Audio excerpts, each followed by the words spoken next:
नमस्कार, welcome to career 247। मैं हूं प्रशांत धवन। बिल्कुल सही, यहाँ पे आप लोग पढ़ रहे हैं।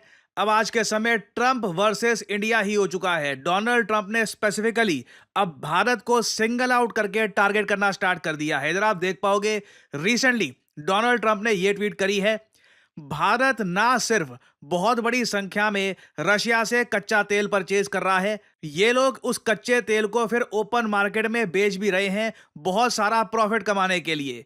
इनको कोई परवाह नहीं है, मतलब भारतीयों की बात कर रहे हैं, इनको कोई परवाह नहीं है कि कितने लोग यूक्रेन में मारे जा रहे हैं by the Russian war machine. अब देखो, सच्ची बात तो ये है कि ट्रंप ये खुद एडमिट कर चुके हैं कि जो यूएसए की जिद थी कि यूक्रेन को नेटो में ज्वाइन किया जाए, इसी की वजह से ये वॉर स्टार्ट हुई है। ये बात डोनाल्ड ट्रंप ऑन रिकॉर्ड कह चुके हैं। इधर आप देख पाओगे, यूएस मीडिया का मैं आपको आर्टिकल दिखा रहा हूं, और रशिया ने ट्रंप की प्रशंसा भी करी थी कि ट्रंप ने फाइनली सच बात बोली है कि हाँ, NATO was a major cause of war in Ukraine. तो अब यहां पर यह चीज बोल देना कि they don't care about how many people in Ukraine are being killed, ये अमेरिकन को खुद से पूछना होगा यहां पर कि किसकी वजह से यूक्रेन में इतने सारे लोग मारे गए हैं। फिर आगे ट्रंप कहते हैं, बिकॉज ऑफ दिस, इस वजह से मैं अब जो टैरिफ्स हैं भारत पर, ये बहुत ज्यादा बढ़ाने वाला हूं। ऑलरेडी आपको पता होगा, ट्रंप ने 25% टैरिफ लगा दिए हैं भारत पे, दुनिया भर के कई देशों पे। रिसेंटली 1 अगस्त को ट्रंप ने टैरिफ लगा दिए थे। ये टैरिफ वैसे एनफोर्स किए जाएंगे 7 अगस्त से, बट अब जो ये कह रहे हैं, मैं सब्सटैंशियली टैरिफ इंक्रीज कर दूंगा। अब देखना ये होगा 25% से ये टैरिफ कितने बढ़ाए जाएंगे, 50%, 60%, we do not know. Now again, इसका इम्पैक्ट भारत पे पड़ेगा। इंडिया यूएस का जो ट्रेड है, उसका मैं कहूंगा कि 50-60% जो भारत के एक्सपोर्ट्स हैं टू द यूएस, ये कवर होंगे इन टैरिफ्स में। अभी भी वैसे मैं ये बात ऐड कर दूं, जो दवाइयां भारत में बनती है, फार्मास्यूटिकल आइटम्स जो यूएसए में एक्सपोर्ट की जाती है, उनको इन 25% टैरिफ वाली लिस्ट में नहीं डाला गया। ना स्मार्टफोन्स को डाला गया है, ना कॉपर को, ना वेरियस और इंपॉर्टेंट एलिमेंट्स को। मगर ट्रम्प स्पेसिफिकली टारगेट कर रहे हैं उन इंडस्ट्रीज को जिनसे भारत में बनती हैं jobs, textile sector, jewellery sector, various और बहुत सारे मैन्युफैक्चरिंग सेक्टर्स। और इतिहास में आप देख लीजिए, किसी भी यूएस प्रेसिडेंट ने ना इंडिया के साथ यूएस के रिलेशंस खराब करने की कोशिश इस हद तक नहीं करी है। और यहां पे मैं उन लोगों से भी एक सवाल पूछना चाहूंगा, वो लोग कहां पे हैं जो कुछ आर्टिकल्स वगैरह देखकर ये बोल रहे थे कि इंडिया ने रशिया से ऑयल परचेज करना बंद कर दिया है। अगर इंडिया ने ऑयल परचेज करना बंद कर दिया था रशिया से, तो आज के समय ट्रंप फिर से धमकियां क्यों दे रहे हैं? India is still buying oil from Russia, जैसे मैंने आपको प्रीवियस वीडियो में बताया था। और तो और, अब भारत खुलकर ना सिर्फ यूएसए को, यूरोपियन यूनियन को प्रॉपर जवाब भी दे रहा है, और साफ साफ इंडिया के जवाब से लग रहा है कि हम बिल्कुल नहीं डरते यूएस और यूरोपियन यूनियन की धमकियों से। जो भारत का रिप्लाई है, यह देखकर कई लोग काफी खुश थे। बिल्कुल रात को ही रिप्लाई आया है। देखो, रात को ट्रंप ने ट्वीट करी, कुछ ही घंटों में भारत का रिप्लाई आया है। जो एक्चुअल स्टेटमेंट है, ये मैं आपको दिखाना चाहता हूं। सीधा सीधा यहां पे आप देख पाओगे, भारत की स्टेटमेंट में यह लिखा है कि इंडिया को आज के समय टारगेट किया जा रहा है यूनाइटेड स्टेट्स ऑफ अमेरिका और यूरोपियन यूनियन द्वारा for importing oil from Russia after the commencement of the Ukraine conflict. सीधा सीधा भारत को किया जा रहा है टारगेट। इनफैक्ट भारत ने इंपोर्ट करना शुरू किया था रशिया से, क्योंकि जो ट्रेडिशनल सप्लाईज थी वो डाइवर्ट की जा रही थी to Europe after the outbreak of the conflict. मतलब कि जो गल्फ कंट्रीज हैं, सऊदी अरेबिया, यूएई वगैरह, ये ज्यादा ऑयल यूरोप को सेल कर रही थी। तो ऑब्वियसली इंडिया को कहीं ना कहीं से ऑयल परचेज करना था, तो we had to buy from Russia. आगे ये बहुत ही इंपॉर्टेंट लाइन है, United States at that time, उस वक्त यूनाइटेड स्टेट्स ऑफ अमेरिका ने एनकरेज किया था भारत को कि हाँ, आप रशिया से कच्चा तेल परचेज करो, इससे ग्लोबल एनर्जी मार्केट स्टेबल रहेगी। एरिक गारसेती के बारे में आप सबको याद होगा, अमेरिकन ऑनवॉय टू इंडिया, यूएसए के राजदूत भारत को।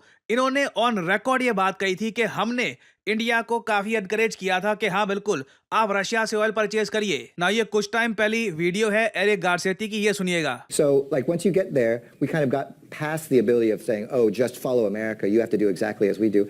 And we take the smaller victories. Like, actually, they bought Russian oil because we wanted somebody to buy Russian oil at a price cap. That was not a violation or anything. It was actually the design of the policy, because as a commodity, we didn't want oil prices going up. And they fulfilled that. ना यहाँ पे उन्होंने खुल के बोला है कि जो पॉलिसी डिजाइन करी गई थी, उसमें डिसाइड ये किया गया था कि एक कैप्ड प्राइस, $60 का जो कैप्ड प्राइस होगा, उसके अंडर ही रशिया ऑयल बेचेगा। बेसिकली इससे क्या होगा, रशिया इंटरनेशनल मार्केट प्राइस उसके हिसाब से कच्चा तेल नहीं बेच पा रहा होगा और इससे ग्लोबल ऑयल सप्लाई में भी आग नहीं लग जाएगी। क्योंकि देखो, आप अगर ये कहो कि जो मिडल ईस्ट का तेल है ये डाइवर्ट कर दिया जाएगा यूरोप को, जो रशिया का तेल है ये भारत परचेज करेगा नहीं, सडनली उस केस में महंगाई, इन्फ्लेशन ना सिर्फ भारत में, इवन चाइना में, पूरे एशिया में आग की तरह फैल जाएगी। It will hurt the entire global economy. और इसका इम्पैक्ट देखो साफ साफ हमको ये दिखा है कि भारत में जो फ्यूल के प्राइसेस हैं ये काफी हद तक स्टेबल रहे हैं। अब लोग कहते हैं कम क्यों नहीं हुए, रशिया से अगर हमने ऑयल परचेज किया कम क्यों नहीं हुए। देखो, आप अगर पेट्रोल के प्राइसेस को कंपेयर करोगे 2021 से लेकर 2023 तक, इंडिया में अगर 100 रुपए के आसपास का पेट्रोल था 2021 में, तो ऑलमोस्ट सेम प्राइस ही था उसका 2023 में। काफी हद तक पेट्रोल के प्राइसेस स्टेबल रहे हैं, जबकि आप श्रीलंका, पाकिस्तान, नेपाल और जगह आप देख लीजिए, जो फ्यूल के प्राइसेस हैं ये लगातार स्पाइक किए हैं। और जब अचानक से दाम बढ़ जाते हैं, इससे कंट्री की इन्फ्लेशन पर भी इंपैक्ट आता है। तो भारत ने साफ साफ यहाँ पे जवाब दिया है कि जो देश आज के समय भारत के अगेंस्ट बोल रहे हैं, ये कंट्रीज खुद आज भी रशिया से ट्रेड करते हैं। अब देखिए, खुलकर बात की जा रही है। यूरोपियन यूनियन ने 2024 में बायलैटरल ट्रेड किया था 67 बिलियन यूरो का विद रशिया। ये इंडिया रशिया ट्रेड से भी ज्यादा है।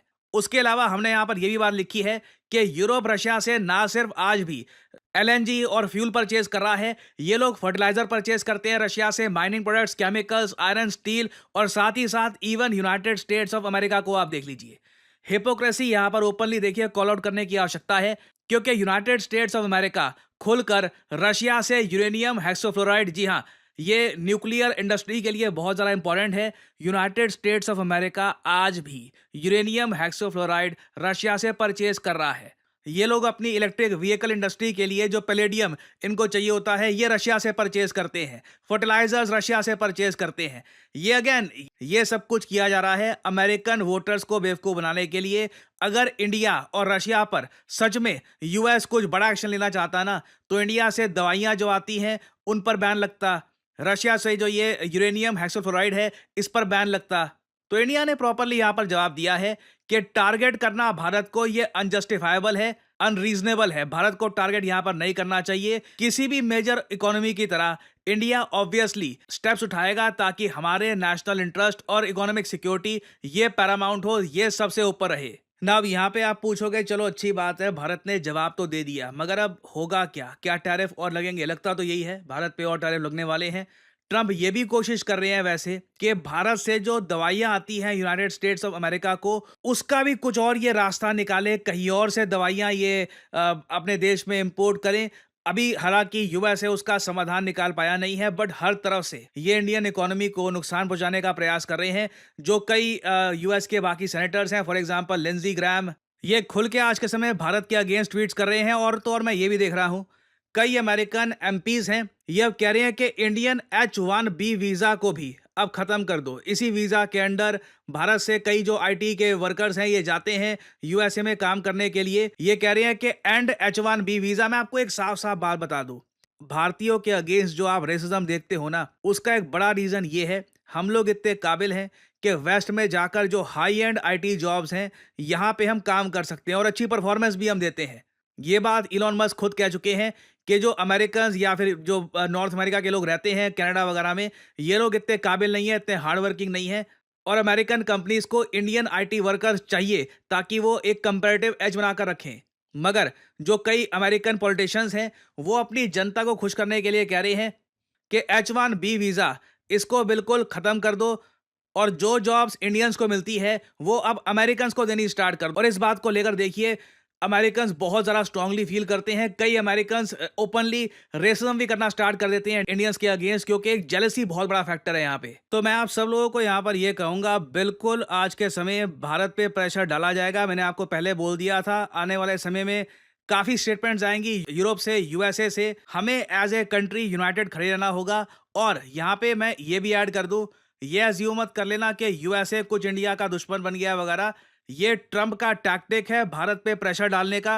व्लादिमीर पुतिन ट्रंप की बात इस वक्त सुन नहीं रहे और ट्रंप आज के समय कोशिश ये कर रही है कि इंडिया पे प्रेशर डालकर कुछ रशिया से कुछ बातचीत वगैरह इनकी हो जाए, सीज फायर हो जाए, जो लगता नहीं है होने नहीं वाली। इवेंचुअली ट्रम्प को पता लगेगा ना रशिया यूक्रेन वॉर रुकी, इंडिया के साथ रिलेशंस और खराब कर दिए। तो ऐसी ट्वीट्स अभी आएंगी मेरे ख्याल से। अब धीरे धीरे हम लोग डिसेंसिटाइज भी हो रहे हैं ऐसी ट्वीट्स को लेकर। आई थिंक आने वाले टाइम में ट्रम्प ऐसी ट्वीट्स अब और करेंगे, लोग काफी हद तक उसको नॉर्मल मानना स्टार्ट कर देंगे कि हाँ ठीक है ट्रम्प है, बोलते हैं।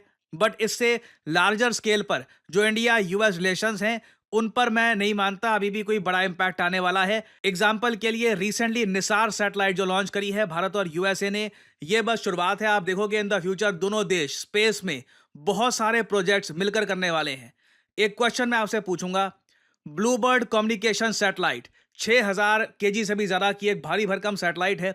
ये एक मेगा जॉइंट स्पेस प्रोजेक्ट है भारत और किस और देश के बीच में। ये है यहाँ पे आपकी ऑप्शंस, यूएसए, फ्रांस, जापान या फिर रशिया।